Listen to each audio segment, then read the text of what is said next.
People kind of sometimes forget the value of this against range supports because they take a pummeling. They don't have the stout shields to protect them. They don't usually start with a lot of armor. Nice move by Ninja Boogie to identify that Whitemon did have a direct route through the jungle without revealing. I mean, when you don't see a treant for that long, you have to, by that point of assess, yes, he is coming. He probably has that invis. It's good. Actually, they're gonna get 3 bounties. Yeah, Gabby snuck in there. So TNC with 3 bounties. Like, there was no contesting on the top. I mean, there was no contesting on the top in that 3. And like, look at this. He's going for the... this is a courier snatch. This is. Yeah, but the courier is not being used. Like, they identified that and they're keeping it in the base next to the tier 4s. And because of that, like this bug... Oh, I don't know. I don't know if this is good enough for them. Actually, Necro has rotated top. I think the thing is as well, a treant is one of those more predictable types to do this. So it's not like picking a shaman and just sitting there and surprising everyone. Or like a Phoenix in the last game of TNC. What they did, like the Tigers tried it with the Phoenix.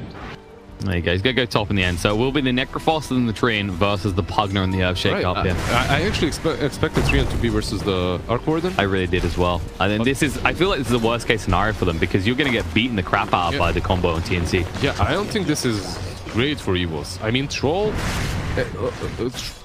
and Dark Willow, yeah, they can lane versus Arc Warden and Wyvern. But I honestly think Necro plus Treant are much better on this lane. So... I feel like they get screwed pretty hard by the Flux in this bot lane. The Flux versus the Troll is really good. Like Kunkka? Yeah. All right, Armel living life a little bit on the edge there. The toss back onto the tree. We almost gets him 40 HP, but tanky Kunkka stays alive. Yeah, but that's so good for him right now. That's so good because the Tiny wasted all his mana on that. Has no mangoes to work with, has no tree grab. So basically, this lane should be much easier for Armel from now on. You commit on getting that kill, you don't manage to do it. And then suddenly you can't do any aggressive moves anymore. So that's unfortunate for the Tiny. Yeah, it's going to be problematic as well. I mean, he has starved a little bit XP from Armel, but it's not enough at this stage. I think the problem in this lane is what you're looking at is when you pick a Kunkka, you know the first 2 levels aren't going to be the best against someone like a Tiny. But once you start leveling up the Tidebringer, he doesn't actually struggle anymore. Like, Tiny gets beaten out of the lane pretty hard. Definitely. As the levels go by, yeah, Kunkka can fall into combo, but he buys 2 bracers on this lane, I think. And with those 2 bracers, he's really not that threatened. You can't combo him down like some other heroes with Tiny. So, yeah, he should be able to have a decent lane here. And on top lane, you have the Pugna versus Necro lane. Pugna later on is really good versus Necro, but here, it's not really the best right now, at least, because there's a Treant as well. So he has to be a bit more careful. We've already seen the conundrum that you run into, though. It's like the Treant cannot really approach the Pugna because he instantly gets decrepified. So the value you get out of at that stage, Treant already moves slow. And he's not going to ever catch anyone when he's decrept. The worst part is they wasted the sentry top on the... We're talking about this with Armel, actually. He needs to be careful. Stop the torrent will be fine of South up. But this is the point. Like, you can toss on a tower, and most mids will just fall to that alone. But he just walks it off. He didn't, yeah. He didn't get the aggro off as well, so the tower hit him a few too many times, which was also kind of bad there. So overall, Tiny doing pretty well in this mid. Better than we would have expected, especially that early mana burn. But here's where it starts to turn around. Armel can just go straight back to the fountain, regen up, and return. Yeah, what a nice mechanic, man. Why not?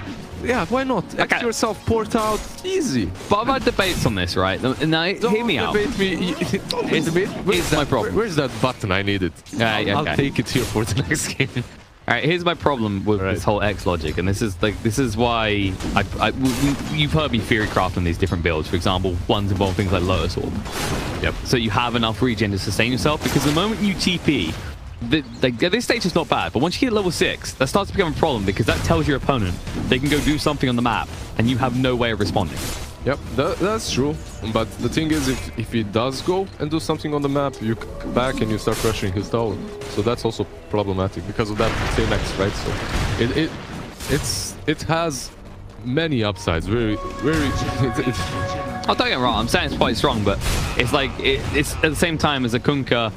You know, you're going to come back, you can be stuck in that lane, they can go elsewhere and do things. He's not the fastest tower pusher. He does push the wave. Yeah, that's true. That's definitely true. Gabi on the bottom lane, they went on him, but he managed to port out to the tower, which is only like a few centimeters away from where they went on him. Still though, unnecessary TP. And honestly, this Arc Warden is having a good game. Like, he has the same amount of CS like the Troll. And this is definitely decent for them. I mean, I honestly think if Troll and Dark Willow were top, the lanes would have been better for them. But for EVOS, I mean... I think when you look at this, it's coming down to right now, the difference is the Willow's fallen a little bit up behind in terms of XP. Tim's isn't there either, but he gets that power spike at 3, whereas Willow, now it's kind of like, yes, you get some benefits from levels, but you really want to get to 6 quickly for that solo potential. Yeah. Levels on Arc Warden are, I think, also a bit more important than on Troll. This laning stage, at least. They rotated the Treant as well, so they identified the problem. They can't let that Arc Warden just farm and do whatever he wants to, so they are bringing in 3 as well.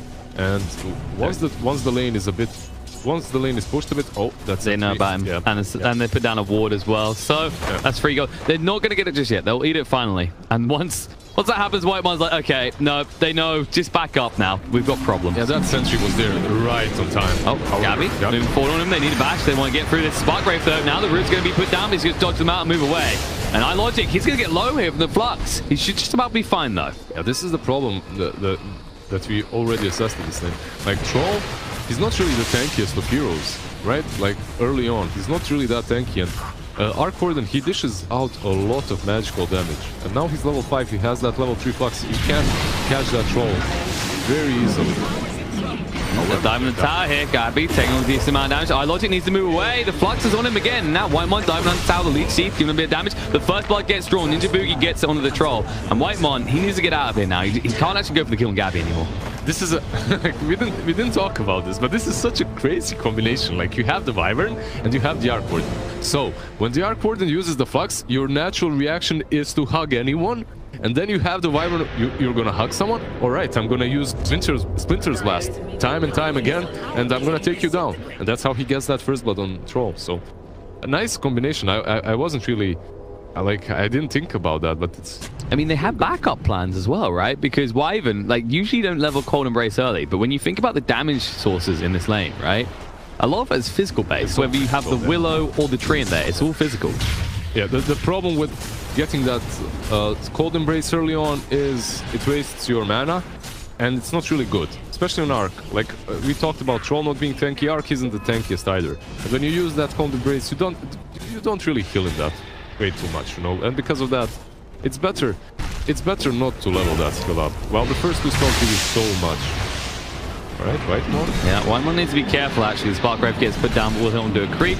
The flight is continuing. Ninja Boogie may have been a little bit too bold here. He'll get to the low ground, but guess what? Tiny T as well. Face Hug coming in. And the Avalanche will be there, clubbing to his face, but that does leave Kunkka free in the mid lane now with a DD.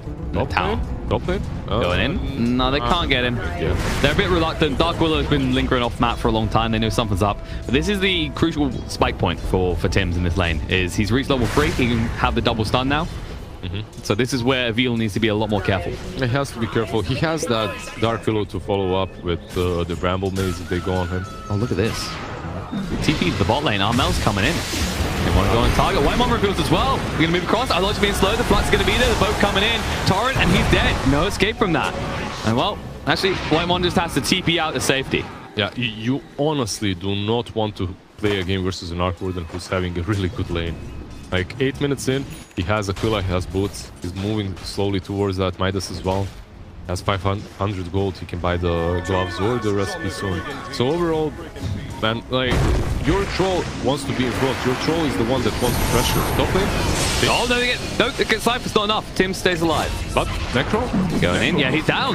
Cuckoo just burned through him. Nothing to it. And now iLogic chasing across, but Cuckoo is a very fast little undead child. He can just move out here. Decrep, and he'll go for the TP. They have no way of interrupting that. This is what we talked about. Like, in the early laning stage, yeah, Necro can lane versus Pugna, but as soon as that Pugna is level 6, he uses the Crapify, he uses Life Drain, and you can't shroud yourself from that. You just die. Remarkably done, actually, from Tim's there. He put down the Fidget very early, but kept his composure. And it's still not just the fact you lose the Necrophos. You just use the Scythe, and that's a big cooldown. And you lose the Scythe. At the same time, Tiny rotated, Troll rotated. there are many things there that happen. Speaking of Tiny, might be in a little bit of trouble. The moon across, they're just out of range in the X. There we go, they'll get it. The boat's coming in, of course the torrent always comes afterwards. And he's smashed in the face. Never Blast down to half HP, they need a bit more. The toss away, Diva, iLogic gonna get the bash, the Crep by to protect, and now Cuckoo trying to move across, needs to be careful. Never Blast just to get hit on iLogic. There will be a Curse Crown coming, and now they do use the Battle Trance as well. Armel will be ran down, can he get killed up? Yes he can, the toss in the A comes down dead. That Troll's ultimate definitely helped there with the Tiny thumbing on that one. Bot lane though. Avil being slowed off here. The Flux is there. The Splinter Blast. He needs to retreat much faster than this. He might actually be... he might be protected by the cloak, actually. The Flux going out again. Avil, this time, you do not escape alive. He's got the Death Pulse. It'll buy a few seconds, but the final Spark Rate not even needed. Yeah, he's definitely falling there. And it's a great boost for this Arc Warden as he's moving towards that Midas even faster now. Only 500 gold remaining. And the thing is... if you start killing Arc Warden after he got that Midas, it doesn't really do much. Because as soon as he respawns, he creates his clone, he double Midas. Stop. Troll in trouble. Life drained up. He's choosing the wrong choice here. He can't run away quick enough. iLogic, I mean, is bold. I think the only choice you had was to try for the bash. I'm surprised he didn't. Try for a bash or run uphill. Not towards the Pugna. Do never run towards the guy that's... Well, it's because he begun, and then the Crepfire came out, right? Like, he believed, and he's like, oh, wait, this guy has a way of disarming me. That's problematic. Yeah, like, yeah, that's definitely a problem. But that's the problem that we assessed in the draft as well, right? Like, you have this Troll who's a huge right clicker, and then you picked it into a Pugna who has the Crepfire, which is always going to stop you from hitting. Top lane tower is about to fall. They aren't going to contest that. They're actually... smoked up bottom with Tiny and Willow, and this is a problem. Your Tiny isn't farming either. Like, you're smoking up with your position too, and yeah, but Gabby already knows. There's no one shown on the map. They've made this way too obvious, and as a result, I mean, they can actually see the only other person is iLogic, who's spotted by the observers they have deep anyway. Yeah, Gabby is risking it a bit here because he's only 40 gold away from Midas. He does not have to spend... Like, yeah, but you got a Wyvern here as well. You can slow this down, and if they dive, they actually will pay a price. The Winner's Curse is available. That's true. I would still... Targus right now, but... going in. Can they get any roots? No, they can't. They can actually find it alive. The Avalanche is there. Ninjabugi staying alive at the moment, but finally go down. Gabby, Curse Crown on him. He may have made a mistake. He's got two versions of him, though. Can he fight up against Facehugger? Maybe. No one's coming to help, and Armel across. The boat's going to sink in. The X are drawing back, and they'll turn around and just melt through this Tiny. The toss away will not save it. In fact, Tim's... oh, okay, he didn't actually get the final tap. It looked like it, but Gabby gets the kill. That was just amazing for them, actually. Arc Warden standing there, and they ported on time. However, this Pugna... like, he's blocked with his own ward here, which isn't really great on the bottom lane. He's gonna chill. He's a happy tree friend. He's gonna chill a bit. Like, he ported at the right time. Sadly enough for him, he locked himself in the trees with that fort. But he's looking at life phase. It's gonna be so well later on as well. Like, in the mid game, yeah, he's fine. But later on, once that Midas pays off, like, look at him. Midas and 800 gold right now. That Arc Warden is gonna skyrocket, actually, because this is the first time that he has used that Midas, right? Yeah. And we spoke about the level 10 and the experience talents. Well, he's level 9 and 3/4. It's gonna be 10 in 1 minute or something. And he's been on the safe, and that's not something that you... yeah, he's pushed from the top lane. When his Curse going to come out, they move across on iLogic. They do have their Slam available. He's in trouble. Move in there, it comes out. Can't turn control. One Axis will not protect him. And actually, Whitemon thinks twice about trying to do anything here as he just backed up. Yeah, this treant hasn't really had much of an impact so far in the game. I think the problem is the lane that he's been put on, like the top lane with the Necro early on. They just didn't manage to do enough, and now they're suffering. They're paying the price for that. He's rotated mid now, so they might try to go for this tower with the Tiny. Problem is, Ink is going to be there. He doesn't have boat for 40 seconds, actually. He did throw it out willy-nilly trying to catch someone. Actually, Gabi might... yeah, he's scouted out, but they don't have the damage between the two of them. Like, the Willow might Tiny's on the way. Yeah, and the Willow does deal a lot of damage. This should be off to Gabi, though. Maybe a little bit too late. The Curse Crown's going to be there, and then tempted up Travel coming out. Unforced to use the overgrowth. And now they put down the magnetic field. He needs to get in. The Avalanche going to beat him. He's getting blocked out. Face Hugger Funny going to move across the toss in. Gabby getting low. Will he take it in 1 minute? He will. Whitemon dies first. And now they need to actually get out. Midas. No, Midas is going to get... No! Not Midas. He had the range. Oh. I guess maybe it was in the fog. But wait, no, I think it was on cooldown still because is independent cooldowns. Was it the main one that had? Yeah. Right. No, because they changed it, didn't they? Because now the Tempest Double has independent cooldowns. No. He has his own. Troll dies. Yeah. Well, we were it's just a farm and troll. Look, Theory Craft in the Arc Ward. This is Liz's speciality. Like I said, he nerded out on this hero pretty hard. The clone has his own cooldowns. I just thought that it was the clone that had it off cooldown and not the main one. Yeah. That's all. Now, he had it on cooldown still for 10 seconds, but you know. It's easy to get mucked up. You know, they are very close, almost identical twins. But they just put 3 heroes there to kill him, and they lost 1. And like that positioning from him, like running on the next to the cliff, so that the Dark Willow cannot approach him and dish out the damage with the Bedlam was so good. I think we saw what looked like sheer miscommunication is you had this fact where Tiny didn't actually flee first because he assumed the Dark Willow was going to go in from the right side. Yeah, but the Dark Willow couldn't approach because she was blocked. Patting, man, it's patting. He's gonna blame it on the patting. I know for sure. Gaben, the real MVP for TNC here. Yes. The troll isn't finding his farm, so he doesn't have that farming item of his, right? Like usually, like the problem is he's going for that Battle Fury, which is gonna allow him to farm faster. He didn't get it yet. He's not even close right now. And Arc Warden already has what he needs, so this troll is gonna be way behind this game, and that's worrisome because now you check the Shaker, he almost has his dagger. The Tiny has his, but that's going to slow him down even more. That's the thing. I don't see this troll likely get a Battle Fury before 20 minutes at this rate because they could just jump him. Yeah, they get when that Shaker gets the blink, they're definitely going to be able to jump him. We see a smoke on the bottom lane though. Oh, they are going deep. They want to stop Tiny. He just picked up his blink as well. They see the Necro first. Held in place. The bow's going to come in. The X drawback. He's dead. No escape from that. And Tim's gets ever closer. He's gone. The top, Terrorize coming out. That's going to force him away. Ninja Booty needs to run, but taking a lot of damage to the Bedlam. Going to die. And in return, Gavi is here. Armel's showing up, but he doesn't have the bow. The root's going to come out from Whitemon, but he is in trouble. The X is there. The Torrent drawback. They might be able to still get it. Detection. No detection. No detection. They thought about porting in with both Pagna and the Arc Warden, the real ones, but they decided to not and just continue pushing bottom. So they get the tower and they also defend, which is nice. They only lose the Wyvern. Yeah, and also the other thing to be highlighted here is the amount of vision investment coming out from EVOS in this top lane. If they can't get the tower in the next 2 minutes, they have burnt so much of the early mid-game vision. And the MVP of that whole engagement on top was Wyvern. Oh, Armel. Trouble coming in, the boat to cover him, but now he might be a little bit done sparse here. Face going to move in, the blink forward with the Avalanche, the toss back, says iLogic, take over. Where's the bashes? Not going to get them, won't matter though. Right. I liked how the Treant did not right-click him on purpose so he doesn't steal the kill. He paused, he was halfway through and they're like, no! No. Yeah.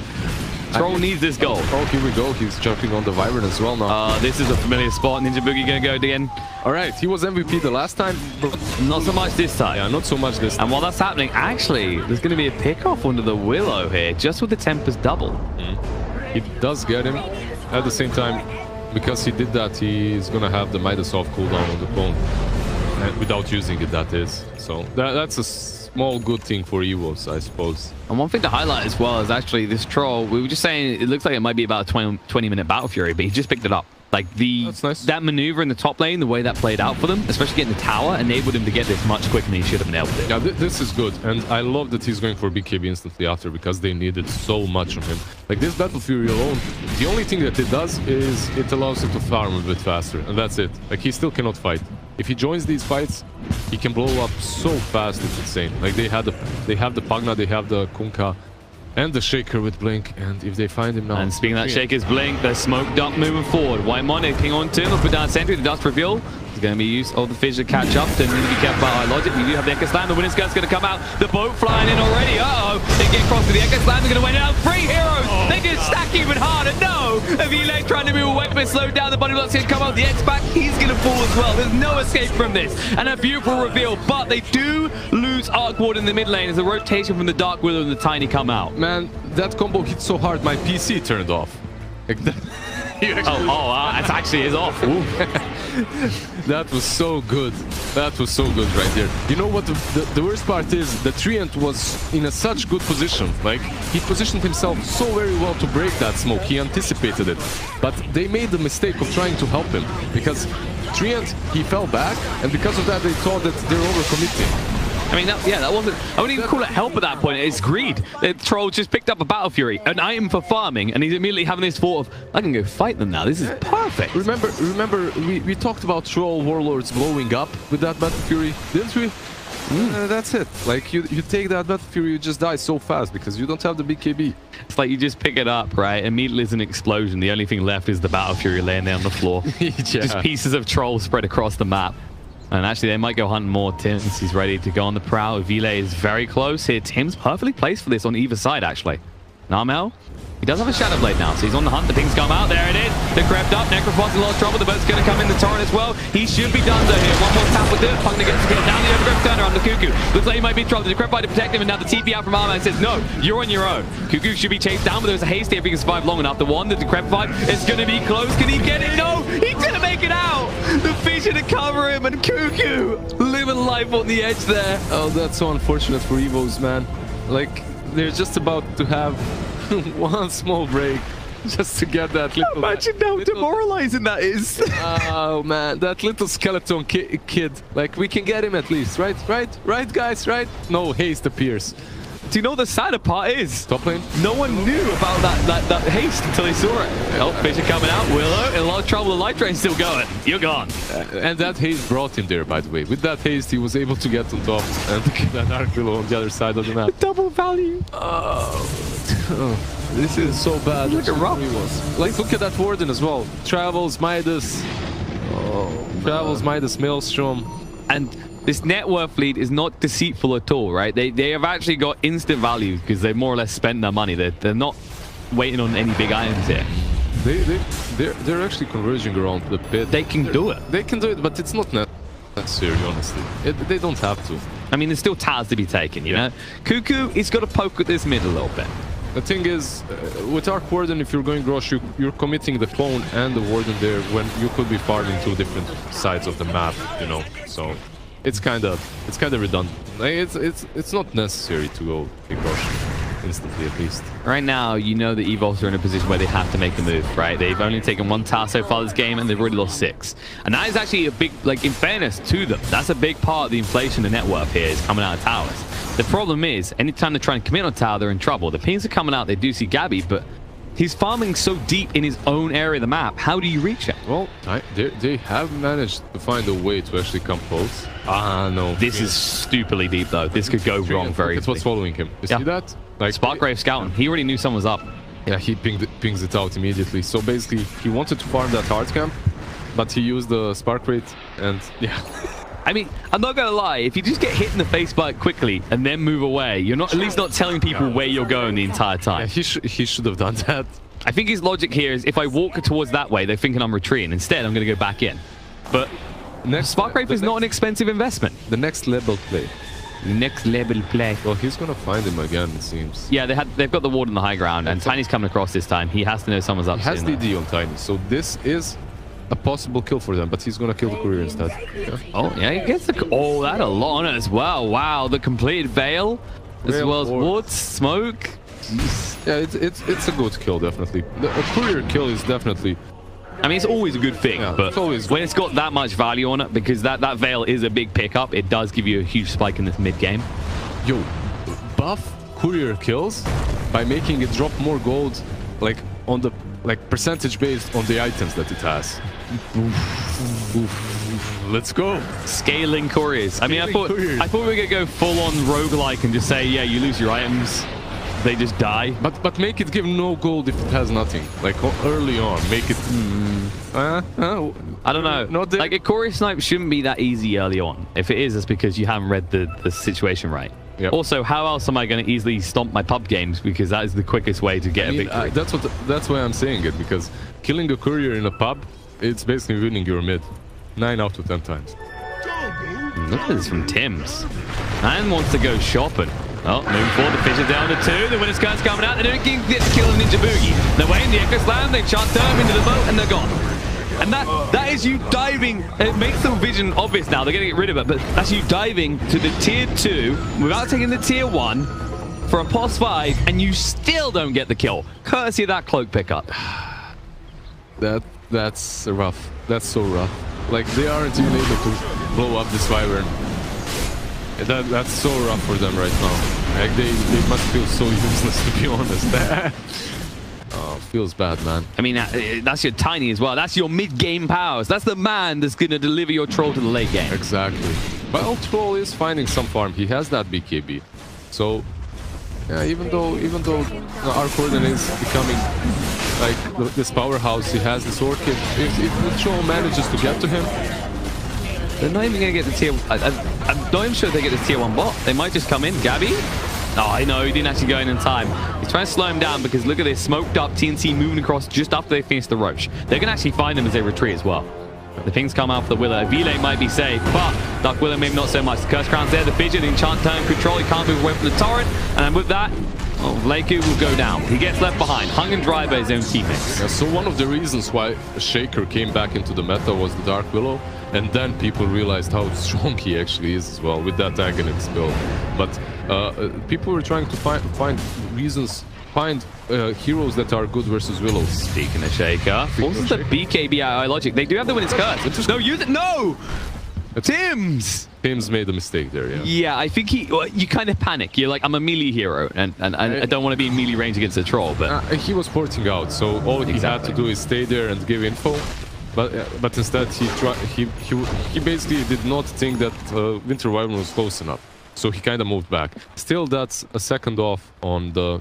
I mean, that's a 10-second BKB, and there's not really many more defensive... Like, you can't get much more defensive than that. Well, you can. He's actually building Lincolns too. No, in terms of use. But yeah, in terms of iron build. But the Blink, though, I really dig it. I like the Blink build. Either Blink or Shadow Blade, because they need to get on top of this Warden. That's the case for a lot of carries right now. Is that, like, there's a lot of heroes in the meta that are very good at kiting. You just need to close that gap. Terrorblade's my favorite for at the moment. You just blink in the middle of the fight. You get double value for the reflection, but... The problem is, though, there's Aegis on this Arc Warden, and he's already hit that critical mass in which he only needs to send a clone to farm. He can be always... he can do this exactly what he's doing. He just sends the clone on the lane and he goes back. So. Yeah, so it's going to be pushed now, and the benefit of that, of course, is you don't really need to commit multiple heroes to split locations like the side of EVOS do. You can just have him doing that and more or less just pushing 2 lanes and then have 4 people go ganking together. So this is my issue with the Arc Warden, though. You have given him this Aegis, and the only thing that he's gonna do with it, or the only thing that he's been doing with it so far, is farming. And the hero itself, imagine if TNC won the lane the same way with other characters. Willow in trouble here, uses the Realm, but it won't matter. Shadow Realm cannot protect you, like you before. Yeah. Shadow Realm versus Pagna versus Shaker versus Kunkka. It's a rough Dark Willow game. All right. They heard what you said. They hear you, Liz. Coach Liz with the insights. They say, okay. On the high ground. Not the Flux will slow down and scale for Vile. He needs to be careful, actually. Silence taking a lot of damage here. He might fall the pitcher. He's gone. He's gone. No. Yep, they get him. It's enough. He can't heal up with the 1. Cheeky attempt is flawless. Yeah, that Orchid was definitely a valuable pickup for them. Oh, well, Treant is hitting the tower a bit. Yeah, Treant's doing a little bit of split push, but he needs to be back here with the Overgrowth. He's TPing him right now, but it's a long TP. A lot of damage done to the tower. And look at the Spark Rays. They have to go all the way outside the base just to look for a backstab with the Shadow Blade. It's so hard, though. And he's X'd as well. X on our logic. The boat coming in. He tries to blink away. He takes to the face. Down to half HP already, the Fisher as well. He needs to actually regen up. He can't stand here right now. It's rough. It's very hard for them to defend this lane. This slow siege is actually brutal. This is the power of the Arc Warden, like I said, reaching critical mass. The sun's coming out into the Willow as well. Just looking for the right clicks. Where's the Maelstrom procs? Not getting. But you do distract him. You distract the Troll with the Tempest double, and as a result, you get even more damage on the rack. So back away, but you don't have to wait long. This is the thing about Arc Warden. The Tempest double is a lower cooldown.